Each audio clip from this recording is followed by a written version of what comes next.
তানবীর দিও তাত যেটা কই মনোযোগ দিয়ে শোনো।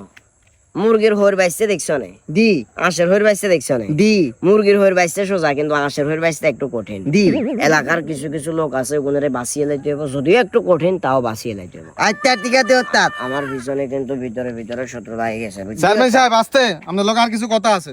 কি কথা? তানভীর তুই একটু সাইডে যা। আরে না, যে তার বিশ্বস্ত কর্মী, বল তুই বল। চেয়ারম্যান সাহেব, লাস্ট 2 বছর আপনার লগে চাকরি করলে কিন্তু আপনি গতকালকে রাতে যে কাজটা করছেন কি এটা কাজ? কিন্তু মোটেও ঠিক করেন না। কি কাজ? আপনি নূর করিমের মাইয়ের সতীত্ব হরণ করছেন চেয়ারম্যান সাহেব। এটা কিন্তু চেয়ারম্যান সাহেব আপনি ঠিকই এই কাজটা ভালো করেন না। হৃদয়, গত 3 মাস আগে প্রায় 2 বছরের মতো তুই কিন্তু আমার পিছনে এতে যেরকম এখন আমার বিশ্বস্ত কর্মী, ঠিক ওইভাবে তুই আর বডিগার্ড বা আর কর্মী যেটাই ছিলা না? ওই কারণে তুমি অনেক ফাঁক ফোকর জানো। তার মানে এই না যে তুমি আমার দুর্বলতা আঘাত করবা। শোনো হৃদয়, আমি সাফ সাফ বলে দিয়ে, তুমি আমার দুর্বলতা আঘাত করবা, আমার ব্যক্তিত্বে কোনো আঘাত আসবো, আমি তোমার পুরো ফ্যামিলি পুরো পরিবারের আঘাত করে দিব ডাইরেক্ট। ভয় দেখায় আমাকে লাভ নাই চেয়ারম্যান সাহেব। ভয়ের কিছু নাই, অফ থাক। আমি ভয় পাই না। ব্যাস, আমি বুঝছি গরিব ঘরের সন্তান, টাকা পয়সা দরকার, ওই জন্য একটু ব্ল্যাক মেল করতেছ। যাক তানবীর, দিও তাত 50 দিয়ে দিও, কেমন? আইও বিকালে আসিয়েন চাই দাঁড়ান দিয়ে দিব চেয়ারম্যান সাহেব, কিয়া। আপনি কি ভাবছেন 50,000 টাকা দিয়ে আপনি আমার ব্যক্তিত্ব কিনবেন না? চেয়ারম্যান সাহেব, গতকালকে রাত্রে আপনি যে কাজটা করছেন এটা কোনোভাবেই কাম্য নয়।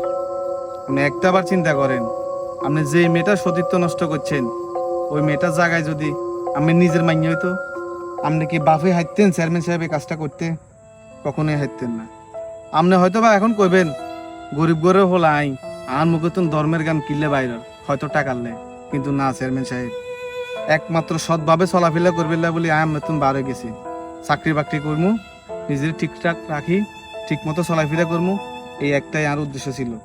চেয়ারম্যান সাহেব, আসলে কি কইতাম, মানে আপনাদের মতো যারা আছে প্রভাবশালী, এরা সবসময় চিন্তা ভাবনা করে যে টাকার গরমে এরা যা কিছু করে সব কিছু নিমিশে ধূলিসাৎ করে দিব। চেয়ারম্যান সাহেব, আপনি চাইলেও এটা কখনো পারবেন না।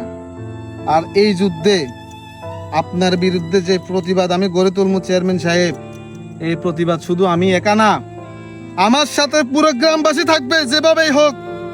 আমি আপনার এই কুকর্মের বিচার ঠিকই করি চেয়ারম্যান সাহেব, আপনি এটা মিলাই নিয়েন, আপনি এটা ঠিকই মিলাই নিয়েন চেয়ারম্যান সাহেব। ঠিক আছে, যা তুই যা কি রে দেখবা, যা এটা তুমি যাগো। তানবীর, দিও তাত ঘটনা তো খারাপ দে ইয়ের খারাপ না, মারাত্মক লেভেলের খারাপ। যাই হোক, আগামী কালকে অথবা আগামী পরশুদিন আমি ইউরোপ চলে যাবো, সবকিছু রেডি করা। তাইলে আর ব্যাগ থেকে গোতায় রাখুন।